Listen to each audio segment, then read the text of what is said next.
The QMC standard, or VITA 93, is a new peripheral standard that we're seeing in very rugged systems, but it's relatively new. So we want to find out, where are we now in this deployment? Mark, why don't you start us out? Where are we with respect to standards and everything else? Uh, from the day, given the day that we're recording this, we had just finished our last ballot and we're reviewing the final comments, all editorial comments. So we will be progressing to ratification through VITA and through ANSI, probably starting next week. So we can call the base standard done at this point. And we're turning attention to kind of the next step. And I mentioned this in a previous video, this IO paddle card called XIOM. This will provide kind of an industry standard way to break out the IOs from QMC to industry standard connectors, whether they be RJ45s or DB9s, or even say fiber optic connectors and such. So the working group will be turning our attention to getting that done a little bit later this year.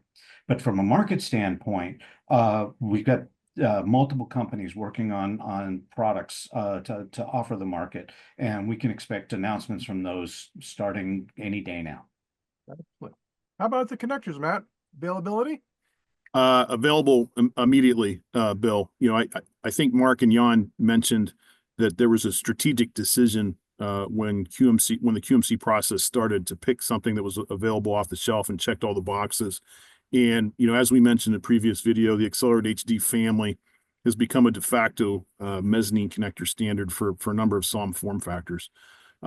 We see a ton of design activity around the boards and the modules, and I'm sure that we'll see availability of those as we progress throughout 25 and into 26. So, Jan, what about actual boards? Yeah, we're part of the working group. We're already working on a couple of boards and also the carriers for that. Yeah, they'll become available as soon as the specification's out. Like, just to give you a brief example, there's going to be a quad UART board, user programmable FPGA boards, for the start, a low profile PCIe carrier card, but also VPX options. Well, the QMC is targeting the existing VITA and arena, avionics, military, but are there other areas that could benefit from the QMC standard? Yeah, I think you just mentioned it with the high performance connectors, the rugged compact designs. QMCs are ideal for the industries that you just mentioned, which require real-time computing, high-speed Ethernet, or advanced communication interfaces. Mm-hmm. But besides that, we have other industries like manufacturing, transportation, energy, medical, scientific research, just to mention a few, because the ability to combine sensor and actuator interfaces, FPGA and GPU processors, plus avionics and industrial protocol transceivers on a carrier card or a single board computer, that basically opens up this broad. So it basically offers unlimited possibilities regarding the use cases. And I think this is really special about the form factor.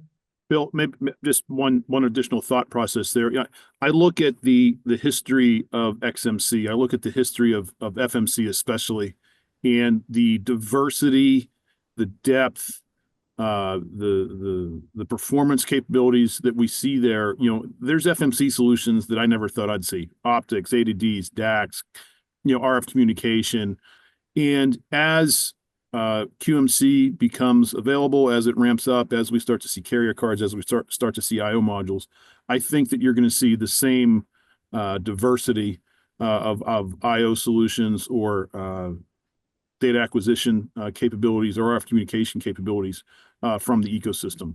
Obviously, we're very nascent with the launch of QMC. As more module providers adopt it, as more carrier card vendors adopt it, as the OEMs adopt it, we're going to see a huge proliferation of solutions in the coming months and years. just because of the capabilities of the card, right? The fact you can do PCI 5 fast, you can do PCI 6, JESD becomes a reality over QMC. So lots of flexibility, scalability, performability that will, again, is just limited by the creator's imagination. Excellent. Well, I know we're really at the start of, QMC, but what does the future hold for QMC, Mark? So I think we need to let it fly and see what the market comes up with. Being chairman of the working group, I naturally, talk with a lot of people who are involved or have interest in this. And we're actually seeing a lot of really interesting work going on already, even though the standard's not quite out the door yet. People that are taking existing designs and other form factors and doing quick respins to be able to supply a market that is bound to establish this year and to grow. I just second what Mark just mentioned. I think that since QMC is in such an early phase, we're almost at the birth, the start, the creation, whatever phrase you want to use. It's hard to predict where things are going to go. One one trend that I think will have a huge influence, though, is the intelligent edge. I don't know that you're going to put a GPU directly on a QMC. Maybe you will. I don't know. But with the amount of I/O, the amount of speed that it supports, and the fact that AI is getting to the edge, the intelligent edge, and whether it's mil-aero, manufacturing, like Jan mentioned earlier, process automation, factory automation, sensors, sensor fusion, the fact that with being able to enable an endpoint to do all its processing remotely or locally. QMC, I think, just adds to the capability of that, especially for rugged computing and rugged embedded computing as well. So Bill, could I add to what Matt just said? Because he touched on something very, very important. Early on, we saw the potential for what might be, say, accelerators for AI, using like these new AI ASICs that are available from a number of suppliers. We actually surveyed those suppliers, took a look at what the size of the components were to make sure that QMC could support them. And so I think you're going to see really kind of slick AI acceleration modules in the QMC form factor in the not too distant future. Very good. Well, Jan, you get to wrap things up with your crystal ball. Yeah, I mean, you ask for what the future holds for QMC. I agree with that it's hard to predict, but with basically the 4 key advantages of the QMC, which are scalability, modularity, flexibility, and the rugged and reliable design, I personally see a bright future for QMC with the current with the learning that we did from previous standards and taken into account what is needed right now. So yeah, I'm looking forward to see a lot more QMC in the market.